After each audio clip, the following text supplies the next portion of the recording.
Hi, Slingers. Welcome back to the Wordslinger Podcast on YouTube. And this week we got a great interview for you with Tim Knox. He's a serial entrepreneur. He's a best-selling author. He's also a ghostwriter, and he's written hundreds of books for other people. So this guy knows his stuff. He's also got a YouTube channel right here where you're watching, as a matter of fact. You're going to want to check that out. But for now, let's hop into this interview with Tim Knox. I know you're going to love it. And stick around afterwards. I got some indie publishing industry news and a few other tidbits and housekeeping you're going to want to stick around for. So see you after the interview. It's the Wordslinger Podcast, where story matters. Build your brand, write your book, redefine who you are. It's all about the story here. What's yours? Now, here's the guy who invented pants optional, Kevin Tomlinson, the Wordslinger. Wordslinger.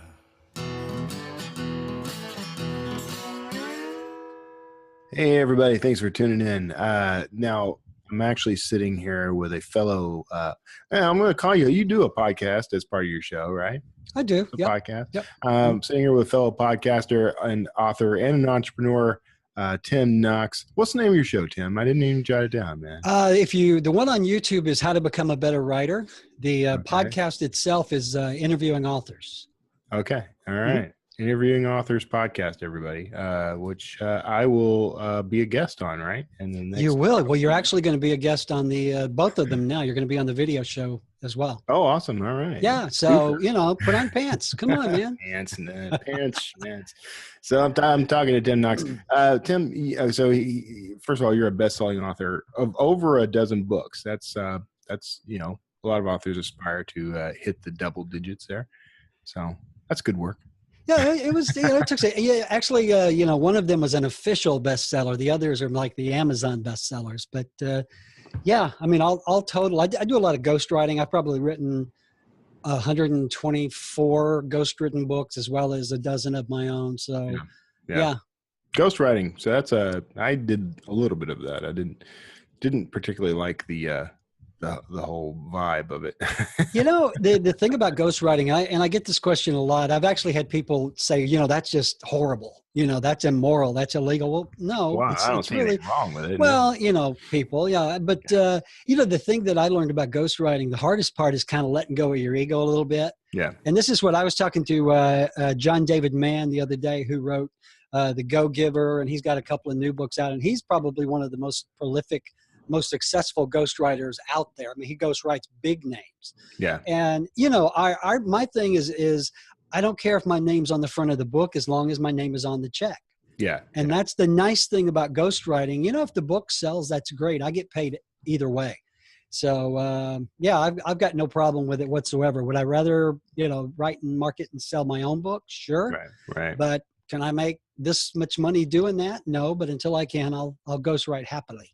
Yeah, there you go. Yeah. I mean, I kind of have, I don't know, I have a hang up because I have a huge ego. We talked about large heads before the show started rolling, and I got a pretty big one.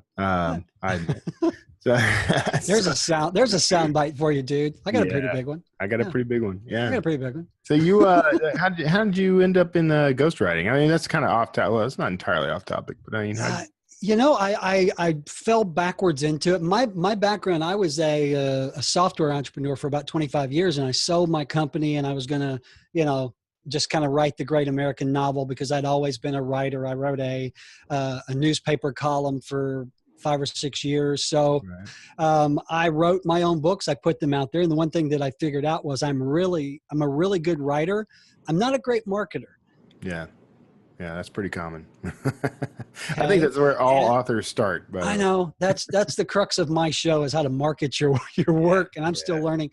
No, about a year ago, my wife had some health problems, and she had to take off work for about 3 months, and I needed ways to come up with quick cash because I didn't want to live on my retirement. So I was doing a lot of Kindle publishing at the time, actually hiring ghostwriters and doing all that stuff. And I started, I actually put a profile on Upwork. And so I just started getting ghostwriting jobs, and I mean, the good paying ones. So So 124 books later, some of them are books that I would lay claim to, many are not. Yeah. But again, money on the check. So I got into it out of necessity, and you can do very well as a ghostwriter. Yeah. I mean, Yeah. I've seen that. I've seen people actually do that work and, Yep. and make a pretty good living. To me, it's just, if I'm going to put that kind of work into it, I want my name on it. Well, yeah, but you can't pay your rent with ego. Trust me, I've tried. I've really tried. If it's possible, I'm going to find a way. Yeah. That's it. Well, I mean, you know as well as I do what Right. 1% of authors actually make a living from what they do, and maybe 5% make enough money to pay the rent. I'm in that top 1%. And again, my name is not on the book, but the funny thing though, Kevin, is it's made me a much better writer. Mhm. And it's made me really a much better editor, because my main business now is Knox Publishing, that does ghostwriting, but the bread and butter there is editing for nonfiction authors. Right. And so, when you crank out a 50,000 word young adult mystery in about 3 weeks, you get pretty damn good at writing, or you get really good at crappy writing. Right. So Right. it's been good. It's been a really good learning curve, and it's it's done well. Well, it is interesting because there's that adage that the first million words are practice, right? And you're actually putting your million words into someone else's name. So, Well, that's one of the things when you do ghostwrite, you're no longer Right. really writing to your standards, you're writing to someone else's. right. And typically, I mean, this, their standards are probably lower than mine. Yeah. And probably, because it's really not my work, Right, but right. Still I take great pride in it. And the fact that I think 18 or 19 of these books have hit #1 paid on Amazon, this is pretty good writing. Yeah. Yeah. No, He said there you go. humbly. He said cashing his checks, sleeping in his golden bed, driving. It buys me a nice house. Let's just leave it at that. And that's really the kind of the goal. That's one of the reasons why I stuck with copywriting for so long, even though I wasn't a huge fan of, I mean, I'm a very good copywriter. I'm an award-winning copywriter, but I wasn't exactly a huge fan of taking on particular clients.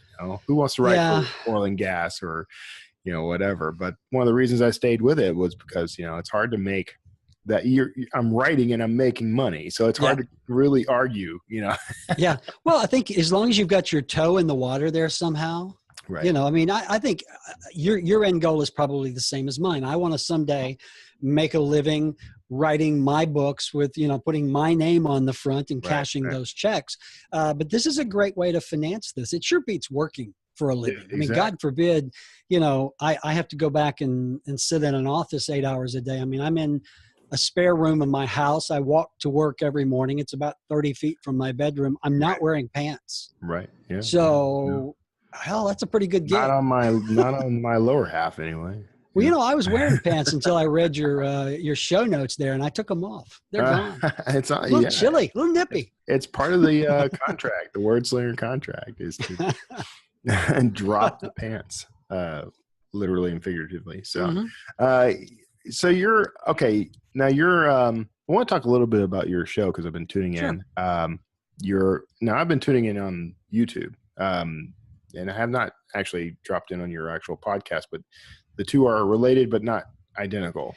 They are. Well, the Interviewing Authors podcast I did, for about 2 years. I think 100 and some odd interviews on that show, and it was basically interviewing authors of all ilk. I had best-selling authors. I had, David Baldacci. I had Mary Higgins Clark. I had Nelson DeMille. I had Armand Rosamilia on that you had on recently, the Zombie Hunter. But basically, it was a show that was about the craft of writing. And what I would do is I would interview like a Nelson DeMille who sold 100 million books and just talk about how he writes, how he does that sort of thing. And so that show did very well, and it's still sitting out there, but I've kind of moved it over to video. Yeah. And what I do now, the main video channel there is more of an advice. I talk about the mechanics of writing, the marketing, the editing, but then once a week I also do an interview. And so you're going to be on the show. I had John David Mann on recently. I've got a lot of the authors that I had on the old podcast are now coming on this show. So it's going to be cool. What's really interesting is to see how all of those authors do on video. Yeah. Because, hell, you can barely get them in front of a mic. It's going to be interesting to see how they do on video. So, right. But what, the whole point of this show is how to help you become a better writer. And part of that is becoming a better marketer, a better editor, a better, social media person, et cetera, et cetera. So, the show is relatively new. We've been it comes out 5 days a week. I've been doing it for about a month, but the response has been really good. So I'm very encouraged. Yeah. Okay. So it's relatively new, but it's built on roots, built on a platform. It does. And I also have a Kindle, KDP Select Kindle publishing channel because I did that for a long time. And it's kind of designed to help people publish on Kindle and fight that never ending battle of maintaining your account and trying to sell a few books. So, nightmare. Now you've got a handful of books out. Are you exclusive to KDP or are you wide? No, I'm not. I was for a while back when I was really actively doing the marketing part because, and I did a video on that. I think coming out next week is, KDP Select has its advantages and disadvantages. The biggest thing is Amazon is, for digital, they're the 800-pound gorilla, but I use Drafted Digital for everything else. Oh, of course, and duh. And I really, now not necessary to kiss up to me on my I'm not kissing up to you. I didn't even know you were with these guys until recently. But okay. But no, KDP Select, it has its ups and downs, but at the bottom of the end of the day, it doesn't matter whether you're on KDP Select or not. If you can't market the book, you're not going to do very well. And that's the whole thing. I mean, you and I, we have offline discussions about, folks like Michael Anderle and Steve Conkley and those guys who are just killing it because it's almost like they figured out the marketing formula. Right. Like a Russell Blake who does a new book every 2 weeks. It's that sort of thing. So, KDP Select has its place. Is it the end all be all? No, not really. I think at the end of the day, you've got to go wide or you're really not going to sustain selling books. No, yeah, I agree. And, and I think that KDP is it's part of a strategy, especially for an incoming author who hasn't really, put much together. So I don't think there's anything wrong with it. I just think, going wide is the better long-term strategy. So, well, I do too. I mean, I would. Yeah. Well, I think eventually you're going to see other platforms like Drafted Digital giving Amazon kind of a run for their money because Amazon right now, honest to God, is doing everything in its power to run off authors. Yeah, it sure seems like it. Yeah. They do. I've been publishing on Amazon going on 10, 11 years now. And every year it seems like there's something, new, like the KENP 3.0 now has everybody scurrying because they really have no idea, are my pages going to be counted? How do I get past this flip thing? It's just, I've seen people's revenue drop 70, 80% overnight simply because, Amazon turned the screws a little bit. So it's just, this, man, when you build your house on someone else's platform, it's liable to fall at any time. Yeah. And so I think it's just a giant weeding out going on at Amazon right now. Do you think that's what it is? Literally, you think they're trying to weed out authors? I think this started a couple of years ago when people like me we were producing books and publishing books that were ghost written, and we were, it was so easy to, I don't want to say game the system, but you got paid for page reads, right? So you wanted your books to be as as thick as possible, and so. There was a big stink about that. Amazon changed the rules. They shut down a lot of accounts. And now it's kind of the same thing because the feeling is Amazon is going to start not giving page read money for bonus content or, if you're using the same bonus in 2 or 3 books, that's no longer allowed. Right. So, at the end of the day, whether it's meant to be or not, it is going to be a weeding out process. But the thing that Amazon doesn't seem to realize or maybe even care about, I don't know, is that it is affecting real authors like you and me who are writing our books and trying to sell our books, and we're kind of getting caught up in the fray as well. So hey, that's why I ghostwrite. But that affects that business as well. When my clients are calling me to tell me that their revenue is down 60, 70%, and they can't pay the rate that I charge, that trickles down to me. So Exactly. it's kind of the same thing, man. Amazon, or not Amazon, but eBay did this years ago. Every 6 months to a year, eBay was weeding out and booting people out. And it's kind of a thinning of the herd, but they say they do it for the benefit of the readers, but I don't buy that. I just think they're doing it. I don't know. Yeah. It's weird. I've never seen anything like this one. No, yeah, there have been a lot of changes. We've been monitoring, of course. We watch everything Amazon does because I bet you do. Because we want to leap in there and snatch those authors. But this is good. This is good for your business, though. This is good for the other platforms, because Amazon is the 800-pound gorilla. But when the 800-pound gorilla starts taking shits on you, you find another place to lay down. Pardon my French. Yeah, exactly. So I think you'll have to go wide to stay relevant. Yeah, I agree. And I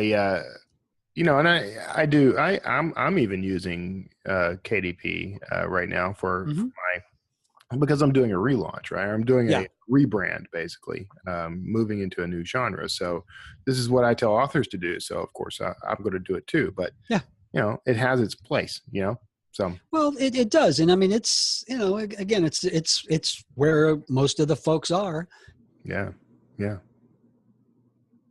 For some reason, they're making it difficult on everybody trying to weed out the herd. So, you got the James Pattersons left. Right. And Amazon's always had a double standard. You may get dinged for doing something that James Patterson is doing, but you're not selling $1 million worth of books a day. Right. So there is that. The folks who, the guys who are killing it in the indie circles, they're not immune to that either, though. So it really is a true double standard in that. Yeah. If you're traditionally published, they'll overlook quite a bit. So. Well, they will. And that's a damn shame, because I think a lot of the indie authors, again, we talk about Anderley and all the folks that he works with, right. Who are actually making a good living over there. They're making Amazon money. Yeah. Exactly. Now they're not making James Patterson level money, but again, it's the same old thing as always. The bigger fish you are, the better you're treated. And, the little fish, but the key is, once you become a big fish, remember how the little fishing was. Right. You know what I mean? Yeah, exactly. I've seen so many authors that were struggling, and then they would hit it, and then, keep humble, baby. Keep humble. Keep humble. It's best to start off humble and just don't go anywhere from there. Just humble. Yeah. So, all right. So, why? Okay. Now you are writing your own fiction, right? Yeah. And nonfiction as well, right? I am. Yeah. So, I mean, why get into the podcasting and the video channels and all that? Do you see that helping your book sales? It's kind of funny. The reason that I started the Interviewing Authors podcast is because I was just nosy. I wanted to know how these authors were doing that. Exactly. And there was a guy, Larry Winget, who's a national speaker, 6-time New York Times bestselling author, Fox business analyst, et cetera, et cetera. Larry was a mentor from mine back in the speaking days. I used to do a lot of TV, and I used to do a lot of speaking. And so Larry and I were talking one day about his latest New York Times bestseller, and I'm just picking his brain. I'm like, how do you And at the end of that phone call, he goes, you know what? You ought to do an interview show, because this has been a lot of fun. And so I started interviewing just buddies, other speaking buddies that wrote books. And then Homer Hickam, who wrote October Sky, is actually from here. And I met him, so I interviewed him, and it just kind of blossomed. And every show was really me picking their brains, because I wanted to know how they did what they did so I could do it too. Right, exactly. And the same way with what I'm doing now on video. And, the thing was, I got this response from listeners that were like, hey, we want to know that stuff too. Mm-hmm.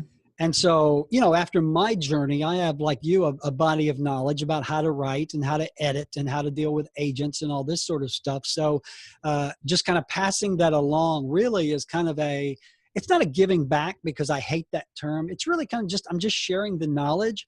And if I get some new book editing clients along the way, that's gravy, right? Exactly. And so, so that's why I do. I just find it interesting. When you and I first made contact, I'm a big time investigator. I get online and check people out, and I'm like, how is he doing that? Who does he know? What can we do to get? It's kind of a big networking thing. That's one of the things I believe in. It's not really networking. It's more like connecting. Mm-hmm. If I know someone you want to meet, I'll connect you because it helps everybody.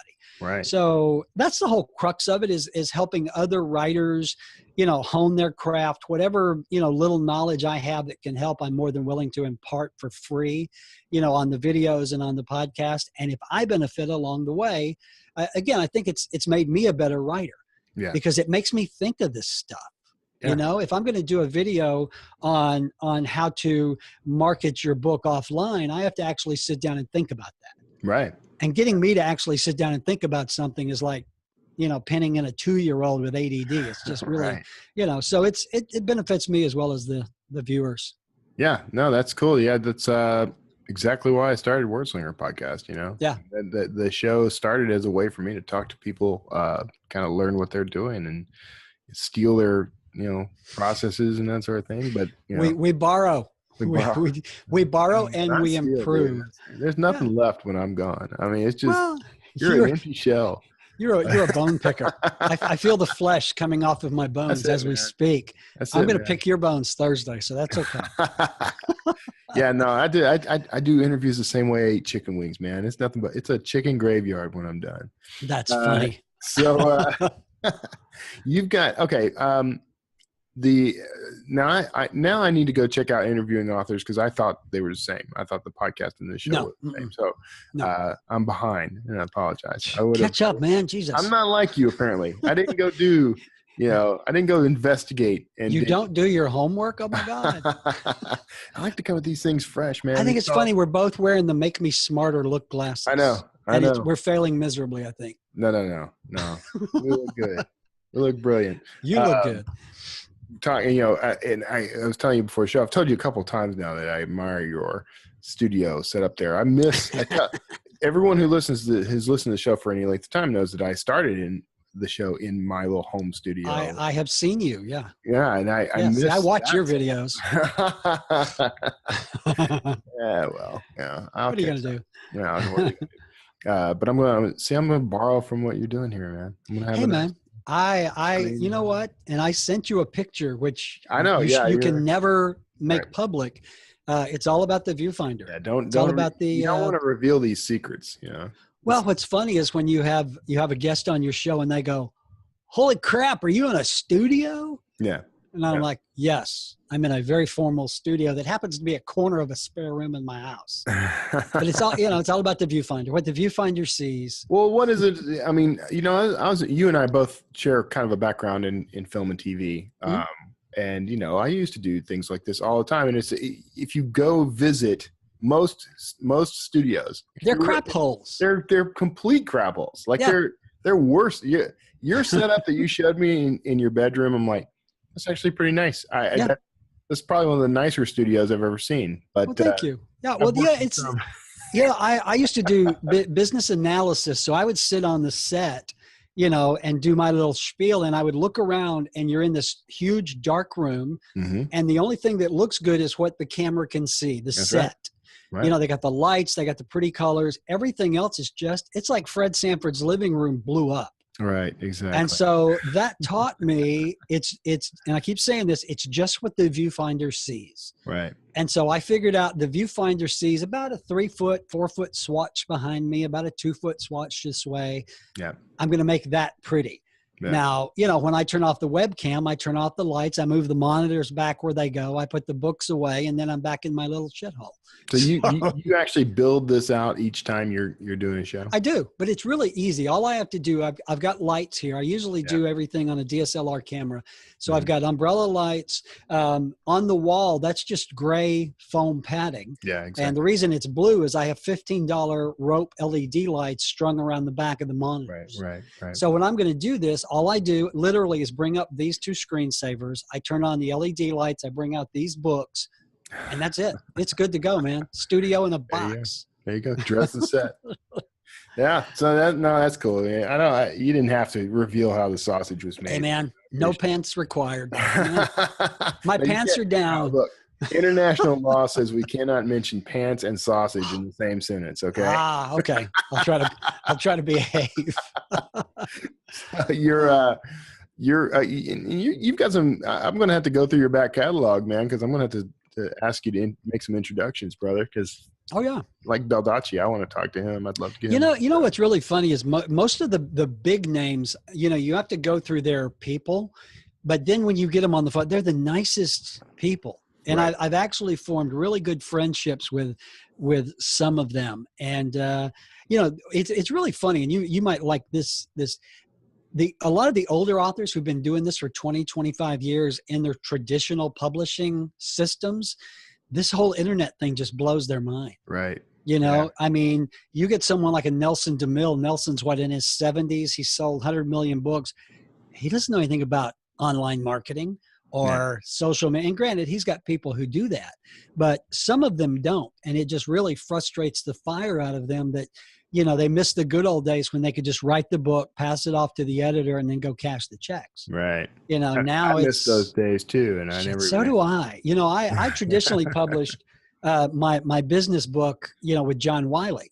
Right. And so, my agent got me a sweet deal. I got a 5-figure advance. I did the manuscript. I sent it off and everybody was happy. It doesn't work like that anymore. Right. Even if Wiley publishes your book, it's really up to you to do all the marketing. Right. I mentioned, Larry Winget, who's 6-time New York Times bestselling author. Every time he comes out with a book, he's still beating the bushes, getting interviews and doing his thing. Right. And you have someone like a John David Mann who wrote The Go-Giver with Bob Berg. He's now self-publishing, so he's having to take all that stuff on himself, and it's a new world to these guys. Because they're used to having someone else do it for them. So it's kind of sad and funny to watch. Right. And mostly sad. Kind of like the last episode of MASH. Sad and funny. Sad and funny. 90% of the audience is going, what? Yeah. No, I think it's probably more like 80%. I think my threshold for people who wouldn't understand a MASH reference start. Well, see, that's the nice thing about my audience. They're primarily old white guys like me, so they get all my obscure references. It's great. Exactly. Yeah. So you're now you've got kind of a little budding empire going here, like a little media empire you're pulling together. Huh? Well, yeah, maybe a little budding medium. Well, my background, my software company, one arm of that was a media company. Oh, and okay. we did audio, video, we did production, and we did it back when it was really hard to do. Right. Remember the days when you had to have a streaming server and the video, I mean, it would just sit there and bounce and never load. Mm-hmm. But the thing that I learned from that, it's all about repurposing content. Right.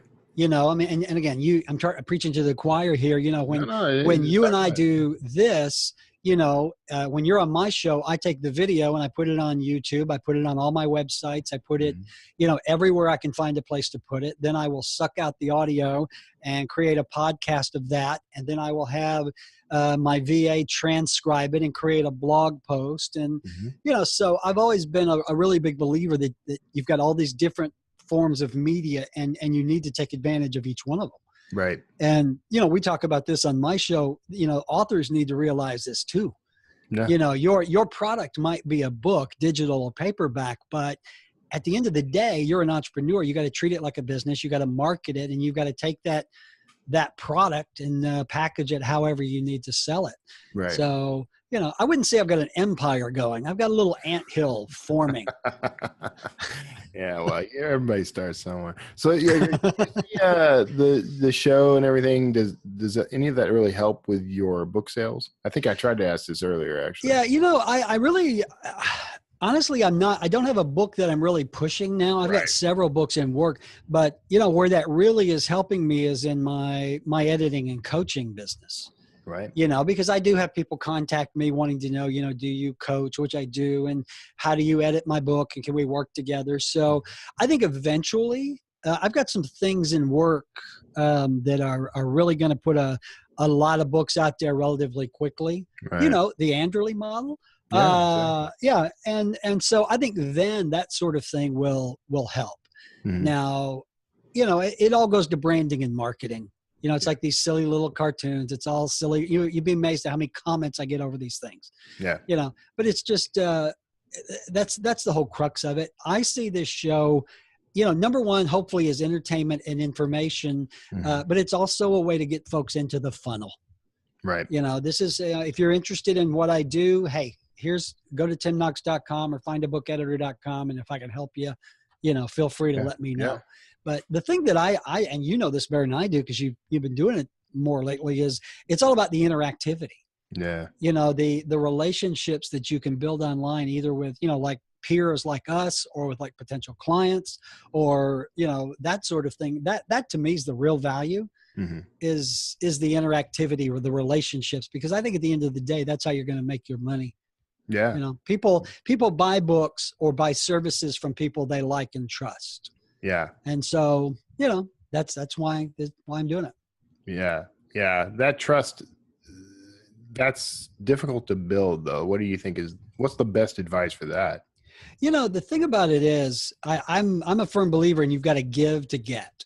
Yeah. It's, if I came on right out of the gate and I'm like, okay, you got to pay for this, you got to pay for that. Here's an affiliate link to this. I think there's a lack of trust there. I come from the old internet marketing days where, you tried to get people to buy by email and that, and that sort of thing.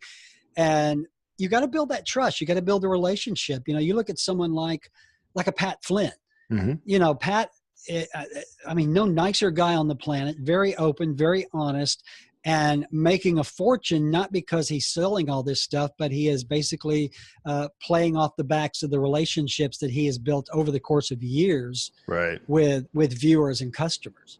So I think the thing about trust is you got one chance to blow it.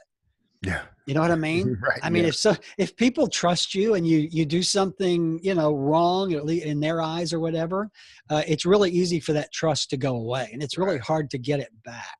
Right. And, that's one of the things about the internet, good, bad, or indifferent. The internet breeds anonymity, and anonymity will breed a very loud, obnoxious voice that will be more than happy to set you straight or go after you if you break that trust. So I think it's a fine line, but I think, hell, you're smart enough to know whether or not you're doing something that's going to negatively affect that relationship. Yeah. And that, yeah. Well, I actually know a guy who is multi-millionaire internet marketer. And his thing is, if you get on his email list, he is going to hammer the crap out of you with email offers until you either buy or opt out. Right. Because in his mind, if you're not going to buy, he doesn't want you on his list. Yeah. And so I've always just had a hard time with that. I can't, maybe that's why he's making 10 times the money I am. I don't know. And maybe I feel like there's a trade-off there, Yeah. Because you can do that. I know lots of people would do it. I could probably do that and make a lot more money than I do now, but I would feel like crap all the time. And well, that's the thing. You got to look at the guy in the mirror at the end of the day. Yeah, exactly. My first customer is me, and if I'm not satisfying, myself, if I'm unhappy with the work I'm doing, I have a poor client relationship with that. Yeah. Well, that's the way you have to think about it. Yeah. You are, and this goes back to my old entrepreneurial days, is, you are your first product. Yeah, exactly. People buy from people they like or trust. And if they don't like or trust you, you might hit it big for a little while, but it's not going to be sustaining by any stretch. Right.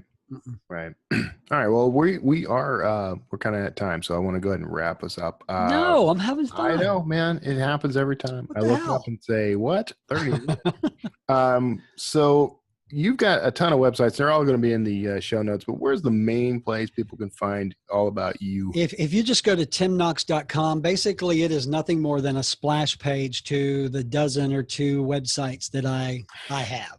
And most of those are informational. I've got free courses on WordPress and book cover creation. And then I've got, the podcast. And then I've got my main business. But yeah, timknox.com, or just go to YouTube and type in Tim Knox. All right. Good deal. All right, man. All right, well, you hang out. Everybody, well, first of all, thanks for being on the show, man. Hey, man, happy to do it. Let's do it again. Good job, pal. We'll do it again. Let's do it Thursday. In 2 days. For everybody else, you may not get to see me right away in 2 days, but you will get to see Tim anywhere you look for him online. Definitely check out his website. Check out his channel on YouTube. It's great. It's got a high production value. It's a great source of information. I highly. It's all about blue lights, baby. It's all about the blue lights. So, right this very second, you may be hearing the groovy bridge music. You may dance in place at will, and I will see you on the other side with housekeeping and a little bit of wrap up. Thanks again for being on, Tim, and everybody else, we'll see you next time. Welcome back. You stuck around. Okay, so we've got a few tidbits for you this week I think you're going to find pretty interesting. I'm going to try to include this segment in future episodes of the Wordslinger Podcast on YouTube. And this will be content you'll only be able to get here, so make sure you're hitting subscribe and make sure you're hitting the little bell icon so that you know when a new Wordslinger Podcast goes live.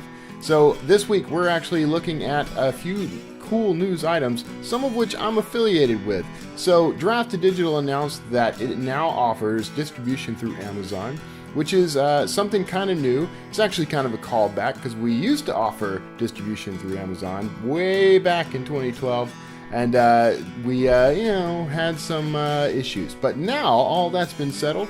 Everything is working great, and we can now get your books onto the Kindle platform. All you gotta do is upload, convert, and go. So lots of cool things happening there. At the moment, we don't offer pre-orders on Amazon, so that's something you're gonna want to keep in mind.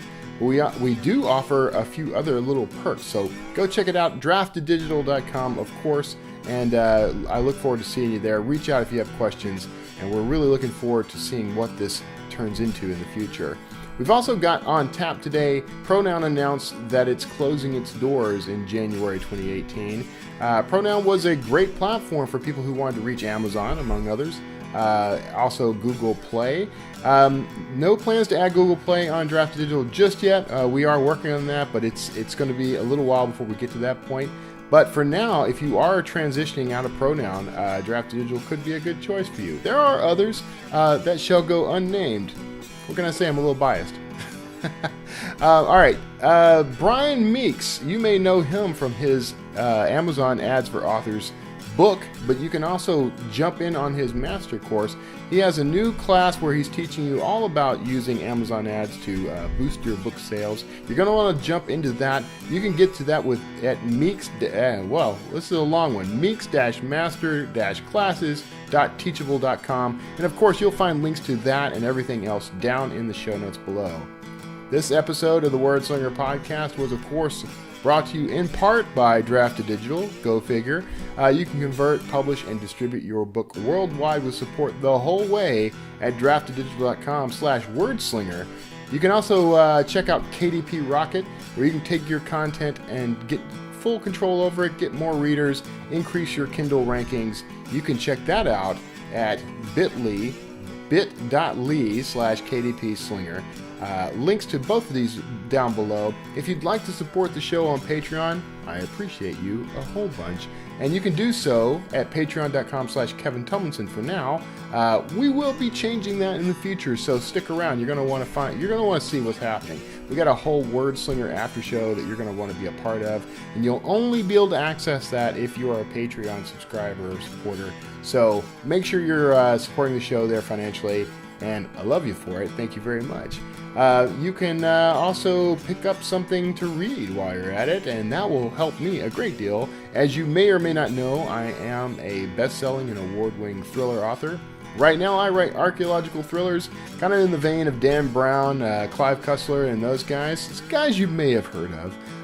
You're going to want to check these out. You can find those books and more, my sci-fi, my fantasy, all kinds of other stuff, at kevintumlinson.com/books. That's where you'll find everything about me, actually. If you go to kevintumlinson.com, there's a whole bunch of Kevin Tumlinson-related stuff.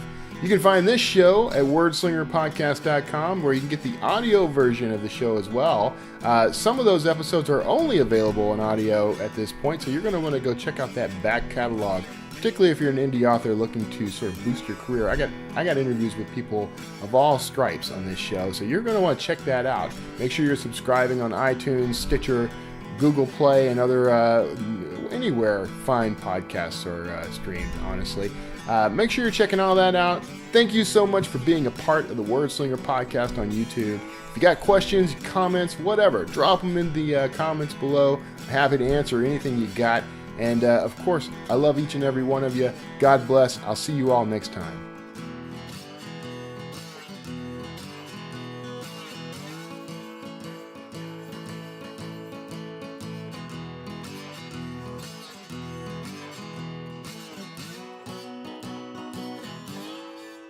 Wordslinger.